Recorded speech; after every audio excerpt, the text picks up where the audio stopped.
Well, I date my sourdough starter. Like we're an item. We're together. I just realized recently, yeah, we have a romantic relationship. I realized like this was my best friend, you know. I've been like hanging out with him for 8 years. He lives with me. We're already roommates. That's true. And I've got a great relationship with him, so why not, you know, take it to the next level? Yeah, dating him has been really fun. Okay, so what are the enemies to a starter? What's gonna kill your starter and make it really sad? Just like being underfed or not fed. Like if you don't feed it at all, it will eventually die. Right. So it needs flour and water to survive.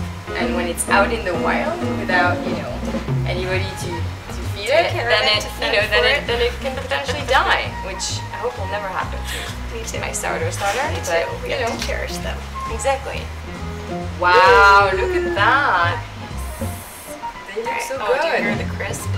So, okay, depending on where you start your starter, it's going to kind of like be a little bit different each time. Yeah, absolutely. Because it'll pick up on like the environment, the air, the different type of flours that you're using. So yeah, it's a little different every time. Oh, wow. Yes. This is great.